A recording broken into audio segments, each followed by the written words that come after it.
We'll start the recording and we'll go ahead and get started. So we're going to be talking about vendor events this evening. So I'm going to go ahead and start our slideshow. It is vendor event season, ladies. And hey, Marika, can you mute people that aren't us for now? I can. Because there's somebody has background noise. I'm not sure who. Got it. Thank you, love. Better. Okay. So it's vendor event season. I mean, this is the time of year for vendor events. You're going to see more and more popping up on a regular basis now. So be looking out for them. We're going to talk to you about places that you'll be able to find vendor events as well this evening. So if you don't have any or haven't done one, this will be perfect for you. Or if you're a seasoned consultant and you've done tons of vendor events, we'll have some stuff to share for you as well. So I am working in my bedroom because my husband is working from home and he has a 9:30 to 10:30 call. So he has to be connected to the internet in the office. So I'm up here. Cool. All right. So how many of you all have done vendor events before? You can just raise your hand if you have and let us know. Awesome. Yay. So we're going to be talking all about vendor events, like I was saying, what they are, why we do them, where to find them, what to do before the events, what to do after the events, what to do during the events, because you sometimes do just a great job of getting the vendor event and preparing for it, but then people don't do what they should do during the event, and then they don't do the most important things, the follow-up and things after events. So we're going to talk about all of that with you all this evening. Okay. All right, Miss Beth, would you like to take this one and we'll just alternate?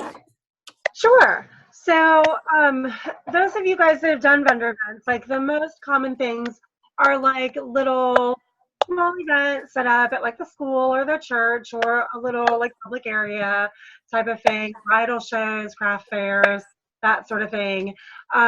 Around here down in Florida, they're mostly outdoors. Which means we sweat our butts off in the summer and get rained on, and it's delightful and fabulous. But basically, it's either going to be an indoor or an outdoor event, and it's usually a lot of direct sellers, and then some sort of, oftentimes, other sort of local businesses like real estate agents or insurance agents, that sort of thing, that are setting up for the purpose of marketing themselves to business. And typically, you're going to have some kind of booth fee. Around here, it's pretty standard. And I will say bridal shows are really expensive. I don't do them for that reason.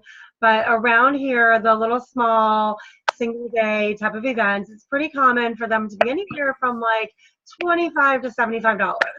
I don't know if that's necessarily true throughout the rest of the country, but that's pretty standard down here.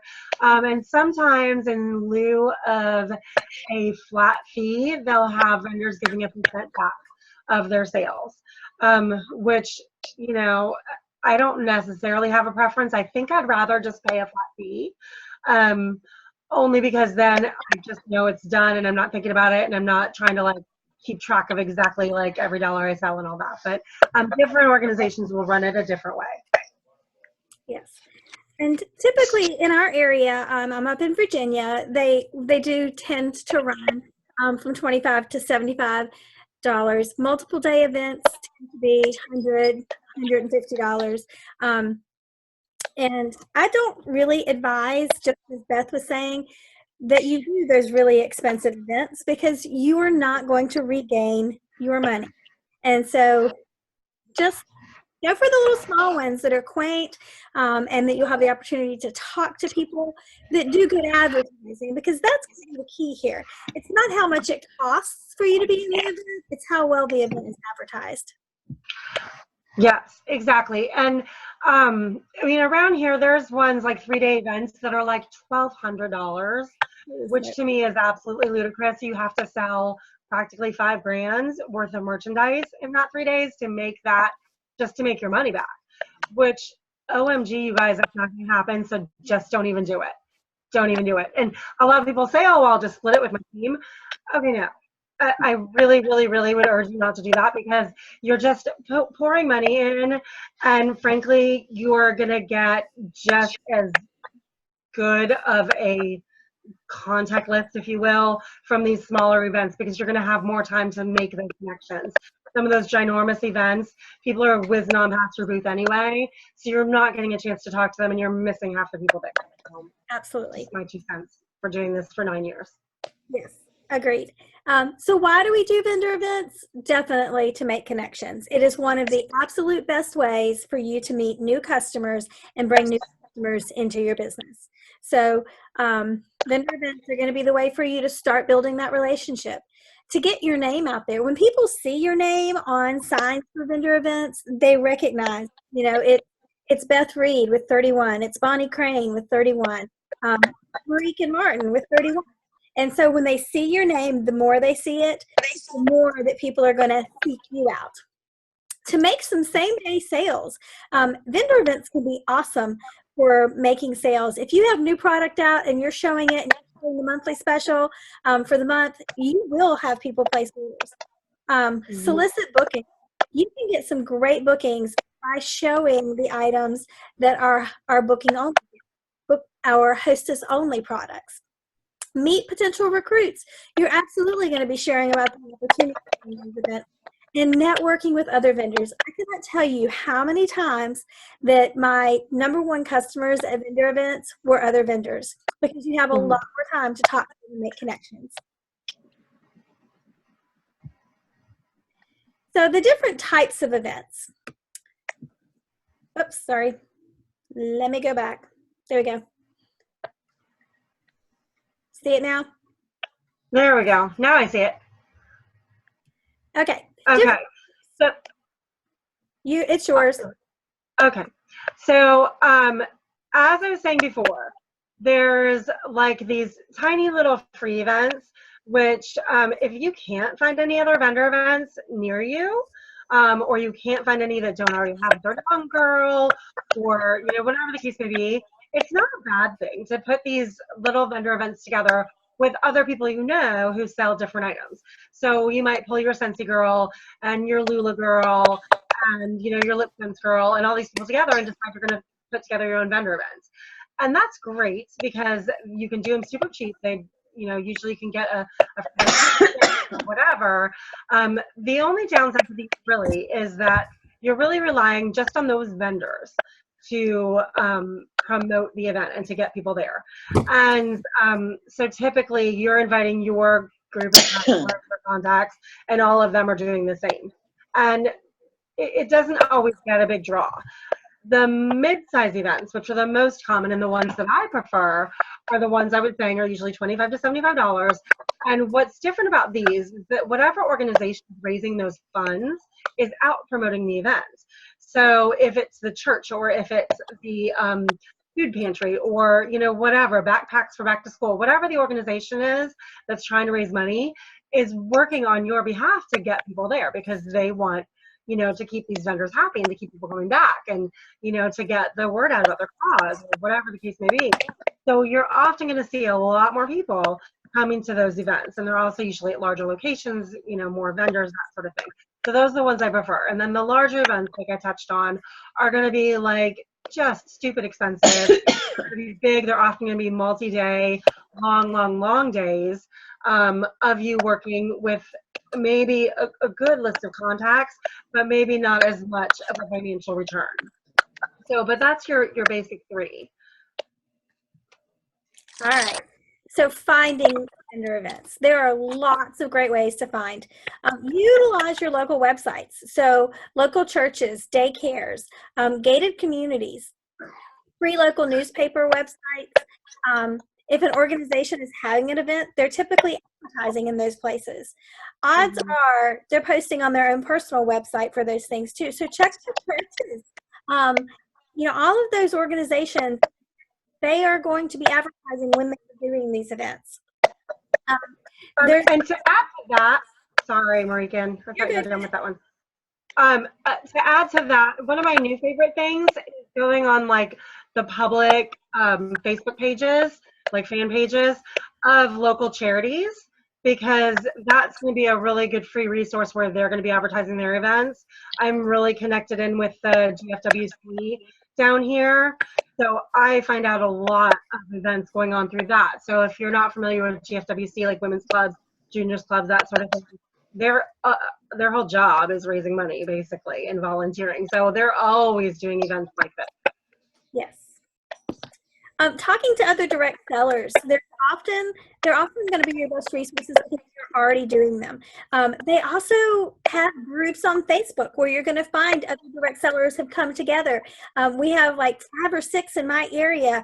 Vendor events of the New River Valley, vendor events of the Roanoke area, vendor events in Smith Mountain. So just search for vendor event group on Facebook. Visit event websites and search by zip code to see what areas are having different things. And you can find lots of vendor events that way. In the handout, we've got a few things listed for nationwide events and some websites that you'll be able to check out. So we do have a handout that we will be posting after the call tonight. So if you can't find one, you can always create your own vendor event and put one together, just like Beth was saying earlier. Find all of your sales friends, put one together, and create your own. These are great to do around big holidays where people are going to be buying things. So Mother's Day, around Valentine's Day, around Christmas. Those are great times to pull these together for yourself. Other times a year, you're going to have a hard time getting people. So you want to be doing these at times when you know people are looking to do stuff. Mm-hmm.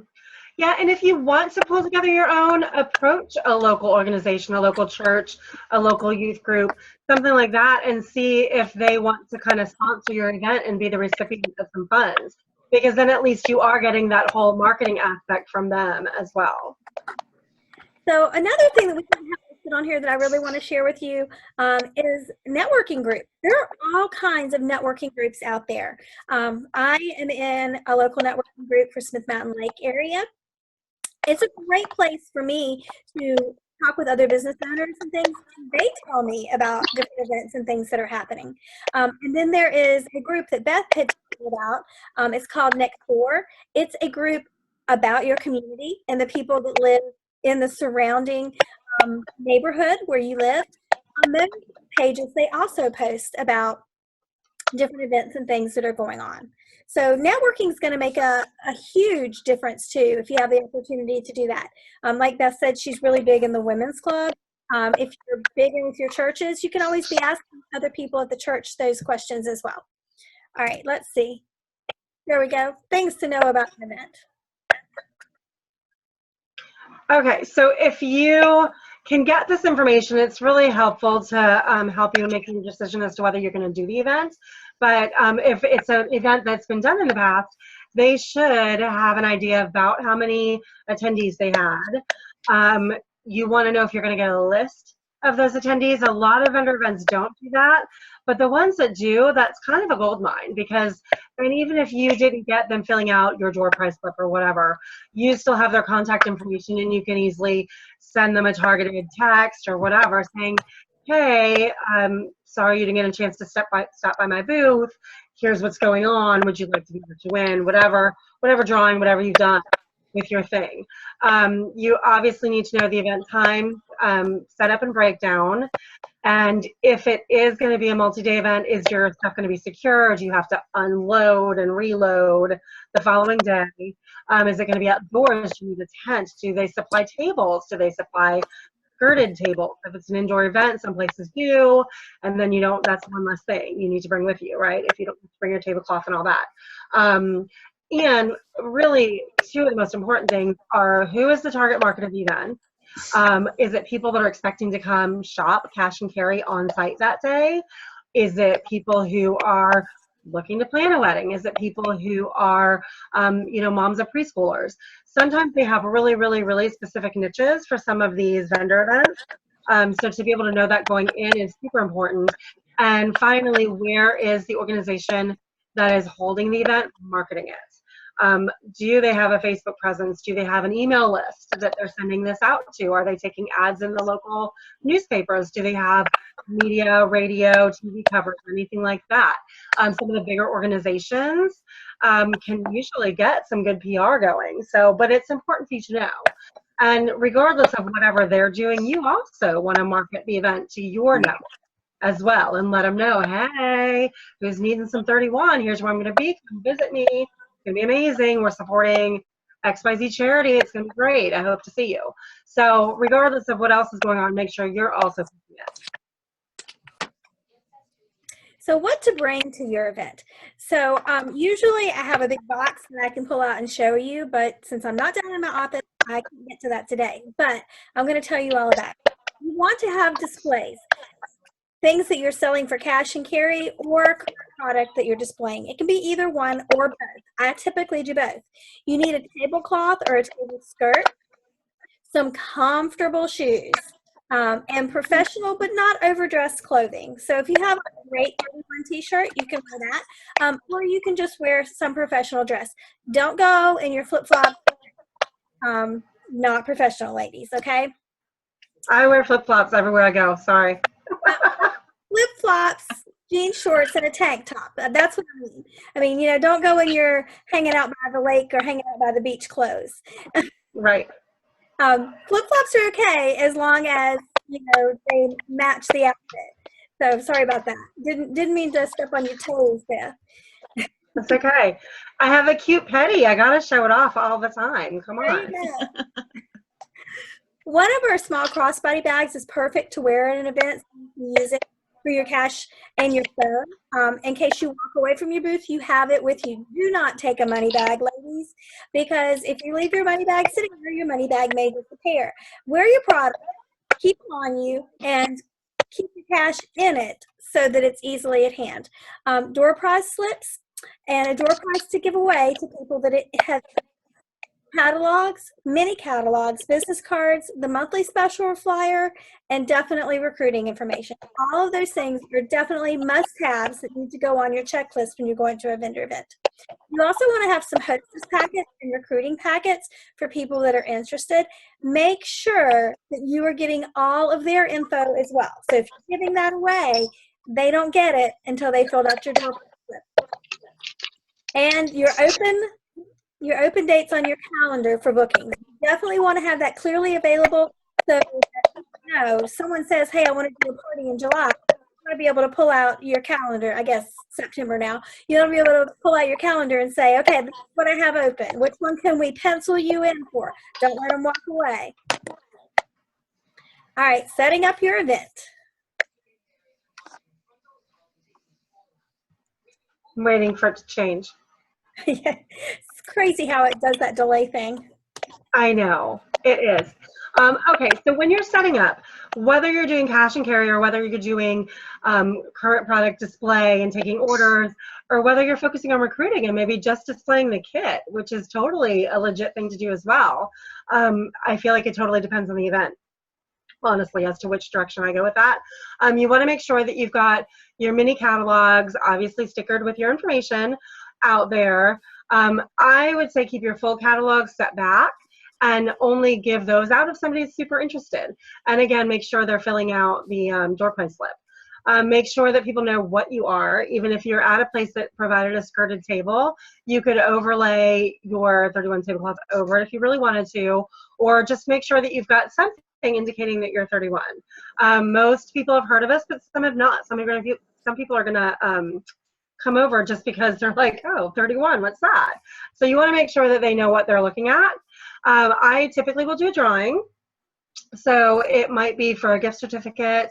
It might be for a zipper pouch. It just depends. Whatever I have decided I feel like giving away. And sometimes I will gear it a little bit towards whatever that particular event is. So if I know what the target audience is, maybe it's a thermal, whatever.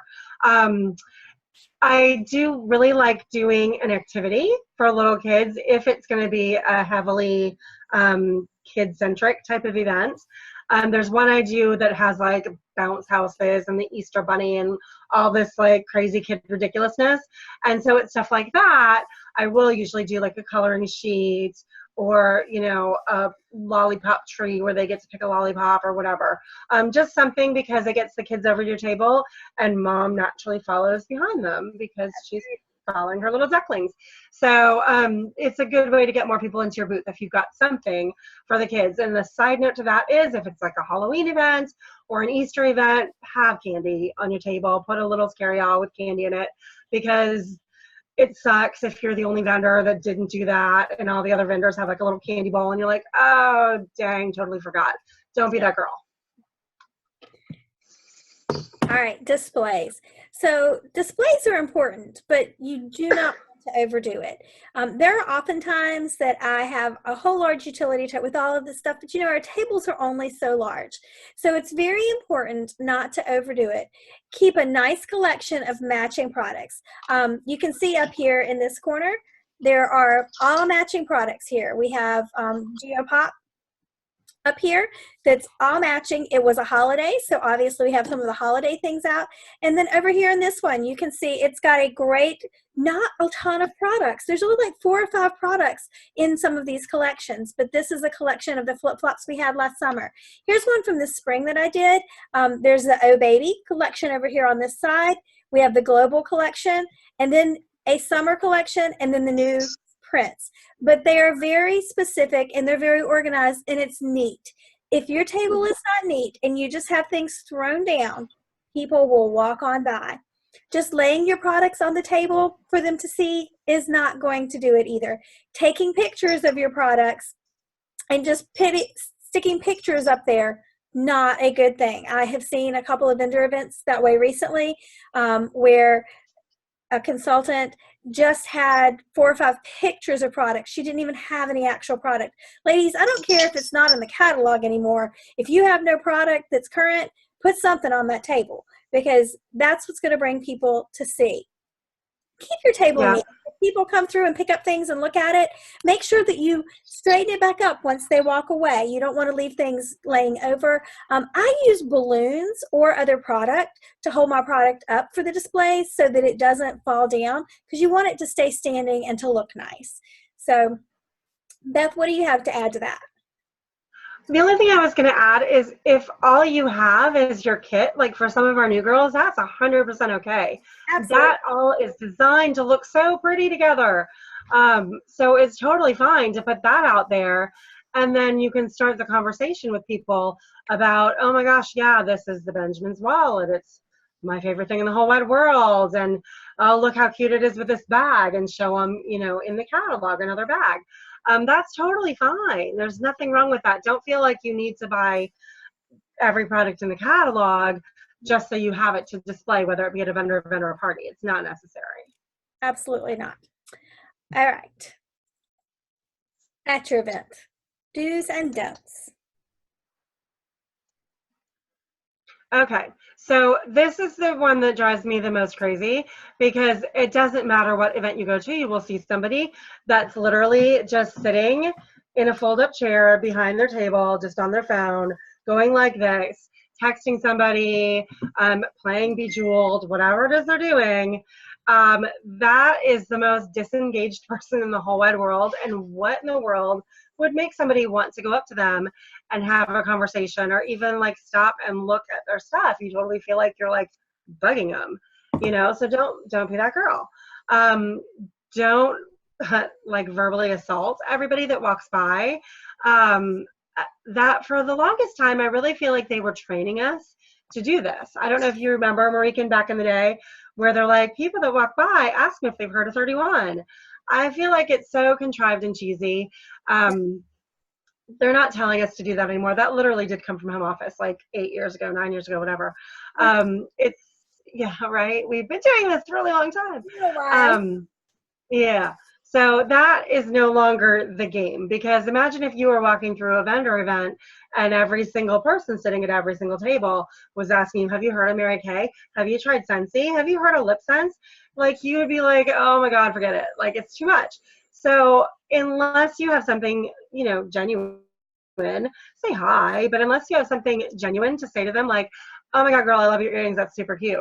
Or like, if they've got a little dog with them, like, I'm a sucker for a dog, I'll talk to anybody that has a dog. So, and a lot of people at these outdoor events be walking around with their little puppies, and I do a lot of dog events, and there's dogs in dresses and strollers and all kinds of insane stuff going on. And so that is a natural opening for me. Some of y'all might not be as puppy crazy as I am, but if there's something that you can comment on about them, that's a way better approach than, hey, have you heard of this bag I got here? Because nobody cares. Right. Definitely network with other vendors. Our stuff lends itself so well to all of those Scentsy Girl, the Mary Kay Girl, and everybody else, because just like you, they had to haul all their stuff in, and they're going to haul it back out. And I don't know that I ever go to a vendor event and don't sell a large or a deluxe utility tote to another vendor there, because they see it, they get that they can fit, and they've heard from their upline or their sideline or whoever, oh, did you know about 31? You can fit this many of our candle boxes in here, whatever the case may be. So absolutely, they are definitely our target market. And it's great to have their contact information, because like Mariken was saying before, they're a great source for finding out about the next great event, or conversely, the event that you don't want to sign up for because they've done it and they can tell you it sucks. So it's good to kind of have those people in your back pocket for all kinds of reasons. Absolutely. So while you were talking, Beth, about the have you heard of 31 thing, I was thinking about walking through the mall and seeing those people in the kiosk, the ones that are fixing hair, or the ones that are doing the hand stuff, and they like assault you, like they come charging at you and you just want to run in the other direction. Yeah, we don't want to be like that. Right. No, it's very smarmy. Like, don't, ew. Yeah. Exactly. Yeah. So after your event, contact every single person who filled out your door prize slip. One person might be the person who won the raffle you planned, but everyone can win something, whether it's a bonus item for booking, an extra credit at their party, or maybe you just want to offer them $5 off their next purchase. But contact every single person and say, I'm very sorry you did not win. However, I really enjoyed meeting you, and I would like to offer you. It gives you a way to be back in contact with them and to follow up. If they're not interested in doing a party right now, ask them if there's a time in the future that you can follow back up with them, that maybe they would be interested, say 3 or 6 months later. Stay tuned to future trainings for a whole bunch more follow-up information and much more in-depth about follow-up. So we have a past follow-up that you're welcome to go watch on our Backstage Pass YouTube page, or you can watch out for the future ones that will be coming up. Yay. There we go. That was so easy. Yeah, it's so easy. I mean, I have a love-hate with vendor events, frankly. I hate going out and sweating my butt off, and it's so unpredictable, right? You never know, is an event going to be good or not? But even if you walk away with a few good contacts or a couple $100 in sales, to me, it's worth it, because you never know who's going to become an amazing customer for you. Like, I really do have some like loyal repeat customers that I met originally at vendor events. So it's worth it. Do it. It's worth it. Do it. So have any of you all ever done vendor events? And do you have some tips that you would like to share with us that have worked for you at an event? I've got you all unmuted. So if you have something to say, please share. I think just having a door prize to offer, a lot of times that gets people to come over to my table, because I'll say, hey, would you be interested in, putting your name in for my drawing, and that will get people to stop by, even though they probably were not planning to stop by to begin with. Then a lot of times they'll stop by and they'll pick up a mini catalog or talk to me or whatever. I really liked what you guys said about how to follow up, because I've never really thought about that as far as offering them, they're still going to get to win something. I mean, that's a really good idea, and it's very basic, but I've never thought about that before. And I have a big stack of slips over here on my table right now that I need to follow up with, so that's perfect timing for me. But I really like that idea. That's really cool. Thank you. Thank you. One thing one thing I've done at some vendor events before is if you've got fabric swatches, this is kind of fun for that, is pick a product like the mini zipper pouch.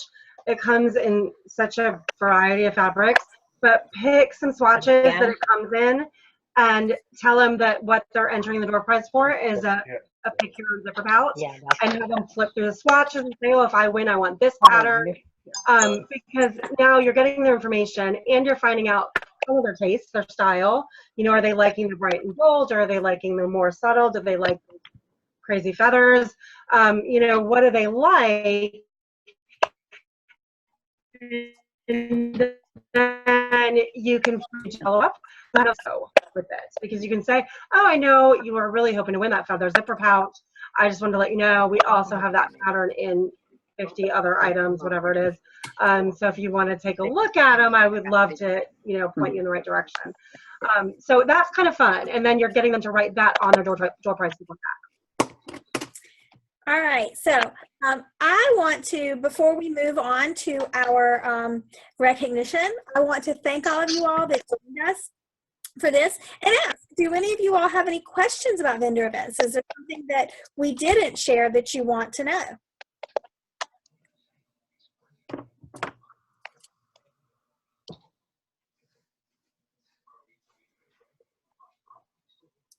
No questions. All right, so I did promise that we would be doing a door prize, so I'm going to go ahead and I've got everyone on here now. Somebody's popping in and out. Christine, do you know who that was? I'm pretty sure she's one of your girls. I think it was Belinda. And she did what now? Popped in and then popped back out on me. Oh, I don't know. I was a little bit late getting on too. I'm sorry. She just now popped in, and then Oh, so. All right. I didn't see her. Yeah, I see Bernice and Bonnie. Those are mine. Yes, I have 8 in my drawing, and so I've got everybody's name written down, and I've got it numbered 1 through 8, and I'm just gonna put Beth on the spot and tell her to pick a number between 1 and 8 because she has no idea the order that I have them in. I'm gonna pick number 3. Number 3 is Melissa. Yay! Hey, congratulations. Melissa just popped off. Melissa's my brand new girl. I've known her for years, and she finally just joined. That's So congratulations, Melissa. Awesome.